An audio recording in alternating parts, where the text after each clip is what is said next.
बिस्मिल्लाहिर्रहमानिर्रहीम। अस्सलाम वालेकुम। पाकिस्तान की 16 करोड़ आवाम का डाटा सिक्योर नहीं है। आप किसी भी शख्स का डाटा किसी भी टाइम निकलवा सकते हैं और आपको एक प्राइवेट आदमी से वो डाटा मिल जाएगा। ये लोग ग्रुप की शक्ल में काम करते हैं, ये आम प्राइवेट लोग होते हैं और ये कुछ पैसों के एवज़ आपको डाटा निकलवा देते हैं। तकरीबन 3-1 हज़ार लेके आपको कॉल हिस्ट्री, लोकेशन, अंगूठों के निशानात, फैमिली रिकॉर्ड भी प्रोवाइड कर देते हैं। फैमिली रिकॉर्ड यानी कि किसी भी शख्स के फैमिली मेम्बर्स, उस शख्स का एड्रेस और उस एड्रेस के साथ लोकेशन भी मालूम की जा सकती है। ये एक लोकल गैंग है जो कि डाटा फ़रोख्त करता है और ये वो डाटा फ़रोख्त करता है जो कि मोबाइल कंपनीज़, खुफिया इदारों और नादरा के पास होता है। लेकिन ये प्राइवेट लोग होते हैं, इनके पास ये डाटा कैसे आ जाता है? ये डाटा इनके पास नहीं होना चाहिए। सिर्फ चंद पैसों के एवज़, सिर्फ 3,000 के एवज़ ये किसी का भी सीडीआर निकलवा सकते हैं। यानी किसी के नंबर की आउटगोइंग, इनकमिंग कॉल, कब कब कॉल्स की गई और किस किस को कॉल्स की गई, और इसके अलावा जिन जिन को कॉल्स की गई उनमें से किसी पर्टिकुलर नंबर का अगर आपने डाटा निकलवाना हो या डिटेल लेनी हो तो वो भी ये प्रोवाइड कर देते हैं। ये गैंग मुख्तलिफ़ ग्रुप्स की शक्ल में काम करता है। कुछ इनके फ़ेसबुक पर ग्रुप्स बने हुए हैं, कुछ इनके व्हाट्सएप ग्रुप हैं और फिर ये गाहक की तलाश करते हैं। और फिर इसके अलावा ये अपनी शनाख्त और कॉल रिकॉर्ड से बचने के लिए मुख्तलिफ़ ममालिक के व्हाट्सएप नंबर यूज़ करते हैं ताकि इनको कोई ट्रेस ना कर सके, इनकी कोई शनाख्त ना कर सके और इनको कोई पकड़ ना सके। जब इनके इन व्हाट्सएप नंबर पे कॉल्स की जाती हैं तो ये नंबर ऑफ जा रहे होते हैं, इन पे कॉल्स नहीं मिलती। लेकिन जब आप इनको व्हाट्सएप मैसेज करते हो, टेक्स्ट करते हो तो ये फ़ौरन रिप्लाई देते हैं क्योंकि व्हाट्सएप इनका हर टाइम ऑन रहता है और ये लोग भी व्हाट्सएप पे हर वक्त एक्टिव रहते हैं। और जब आप इनको व्हाट्सएप पे कांटेक्ट करते हो तो ये सबसे पहले मोबाइल अकाउंट से पैसे मांगते हैं। वो कहते हैं कि जिस नंबर की आपको तफसील चाहिए है उस नंबर का इतना पैकेज है। ये मुख्तलिफ़ पैकेजेस इन्होंने बनाए होते हैं कि इस नंबर की तफसील के लिए इतना पैकेज है, इस नंबर की तफसील के लिए इतना पैकेज है। तो ये पैकेज मांगते हैं और बता देते हैं कि इतना पैकेज है, आप इतने पैसे हमारे अकाउंट में ट्रांसफ़र कर दें। तो जब आप उनके अकाउंट में पैसे ट्रांसफ़र करते हो तो उसके बाद आप एक स्क्रीनशॉट उनको भेजते हो कि ये देखें आपके पास पैसे आ गए, उनको प्रूफ देते हैं। फिर जब उनको तसल्ली हो जाती है कि हमारे अकाउंट में पैसे आ चुके हैं तो वो फिर आपको 4 से 6 दिन देते हैं कि हमें इतने दिन चाहिए, 4 से 6 दिन चाहिए, तो हम 4 से 6 दिन के बाद आपको पूरी डिटेल दे देंगे। और फिर वो 4 से 6 दिन के बाद आपको डिटेल दे देते हैं, पूरा रिकॉर्ड आपको प्रोवाइड कर देते हैं। हाँ, अलबत्ता अगर आपको जल्दी रिकॉर्ड चाहिए, मतलब इमरजेंसी अर्जेंट चाहिए किसी चीज़, किसी शख्स का रिकॉर्ड, तो उसके लिए आपको पैसे ज़रा ज़्यादा देने पड़ते हैं। आप थोड़े से पैसे ज़्यादा दे दें तो वो आपको उस पर्टिकुलर शख्स का पूरे 3 महीने का सीडीआर निकाल के 6 घंटों में प्रोवाइड कर देते हैं।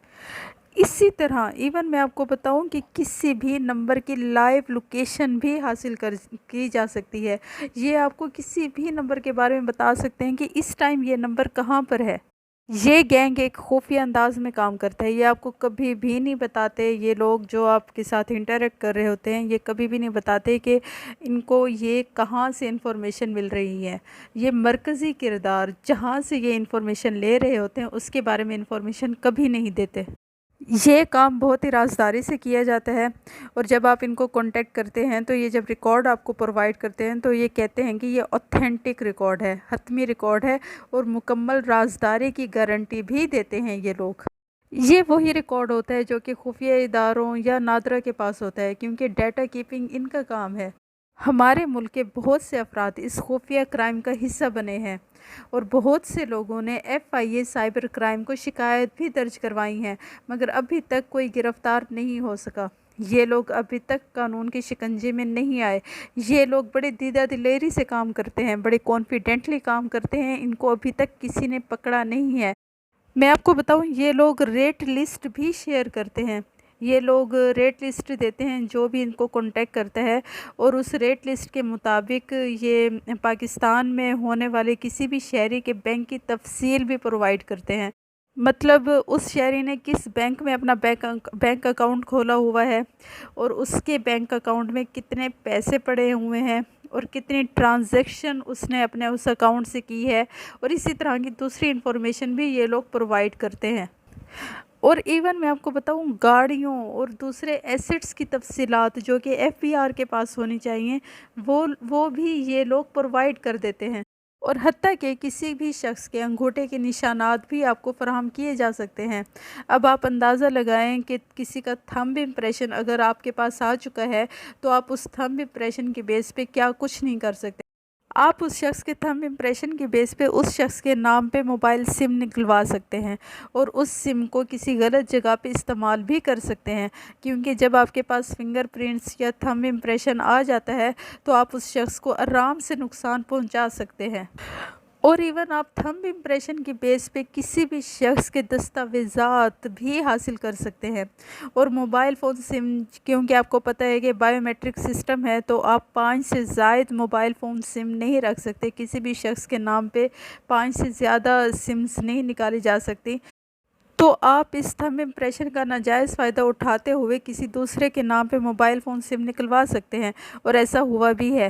لاہور کے ایک رہائشی کے نام کی سم اوکاڑا میں نکلوائی گئی۔ لاہور کے رہائشی کو میسج موصول ہوا کہ آپ کے نام سے سم نکلی ہے، تو پھر اس لاہور کے رہائشی نے کمپنی سے رابطہ کیا، تو کمپنی نے لا علمی کا اظہار کیا کہ ہم نے ایسا کچھ نہیں کیا۔ اب کمپنی نے ایسا نہیں کیا تو پھر کس نے ایسا کیا ہے؟ اب موبائل فون ریکارڈ کمپنی کے پاس ہوتا ہے، تو اس کا مطلب ہے موبائل فون کمپنی کے کچھ افراد ان لوگوں کے ساتھ ملے ہوئے ہیں جو ان کو ڈیٹا پرووائڈ کرتے ہیں۔ اب ڈیٹا جو کمپنی کے پاس ہونا چاہیے وہ ان لوگوں کے ہاتھ آیا ہے، تو اس کا مطلب ہے کچھ لوگ ڈیٹا لیک کر رہے ہیں، اور اوبویسلی کمپنی کے لوگ پیسے لے کے ڈیٹا لیک کر رہے ہوں گے۔ اب یہاں پر بہت سے سوالات پیدا ہوتے ہیں، کیا پولیس اہلکار بھی معلومات دے رہے ہیں ان لوگوں کو؟ اور سب سے بڑی بات کہ نادرا کا ڈیٹا کیسے لیک ہو رہا ہے؟ یہ لوگ نادرا کے ڈیٹے تک رسائی کیسے حاصل کر رہے ہیں؟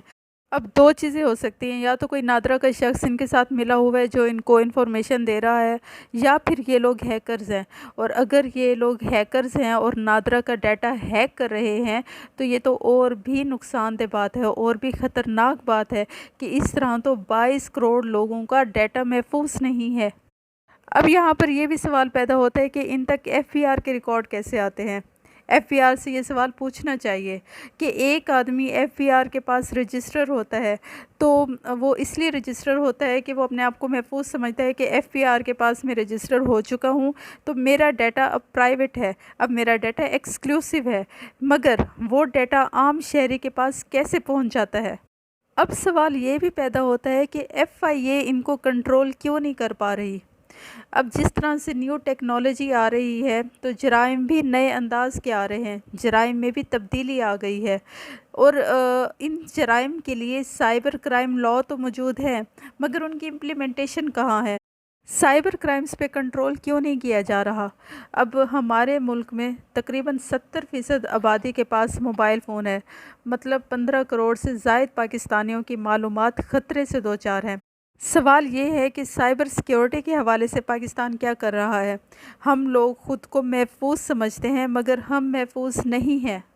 میری ویڈیو یہیں تک تھی۔ میری ویڈیو آپ کو کیسی لگی مجھے کمنٹ کر کے ضرور بتائیے گا۔ اب جانے سے پہلے ایک حدیث، ہمارے پیارے نبی صلی اللہ علیہ وآلہ وسلم نے فرمایا، جس نے ہمارے دین میں از خود کوئی ایسی چیز نکالی جو اس میں نہیں تھی تو وہ رد ہے، یعنی مردود ہے۔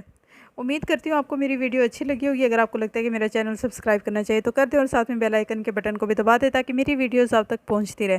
نیکسٹ ویڈیو تک کے لیے اللہ حافظ۔